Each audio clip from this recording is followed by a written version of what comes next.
നിങ്ങൾ ഇഷ്ടപ്പെടുന്ന വ്യക്തി ഇപ്പോൾ നിങ്ങളിൽ നിന്ന് എന്താണ് ആഗ്രഹിക്കുന്നതെന്ന് നമുക്ക് നോക്കാം.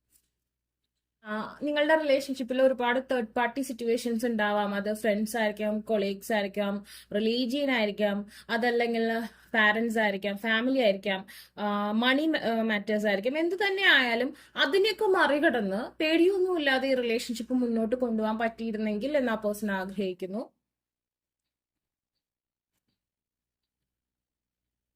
നിങ്ങൾ നല്ല രീതിയിൽ ഇതിനു വേണ്ടി ഈശ്വരനോട് പ്രേ ചെയ്താൽ, അല്ലെങ്കിൽ യൂണിവേഴ്സിനോട് പ്രേ ചെയ്തിട്ടുണ്ടെങ്കിൽ നിങ്ങൾക്ക് അത് നേടിയെടുക്കാൻ കഴിയും. അതായത് നിങ്ങളുടെ പ്രയർ റിലേഷൻഷിപ്പിന് ആവശ്യമാണ്. ഈ റിലേഷൻഷിപ്പിന്റെ സക്സസിന് നിങ്ങളുടെ ഭാഗത്തു നിന്നുള്ള എഫേർട്ട്, മാനിഫെസ്റ്റേഷൻ ആവശ്യമാണെന്ന് ആ പേഴ്സൺ ചിന്തിക്കുന്നു. മേ ബി ഈ റിലേഷൻഷിപ്പിന്റെ സക്സസിന് നിങ്ങൾ ആയിരിക്കും കൂടുതൽ എഫേർട്ട് എടുക്കേണ്ടത്.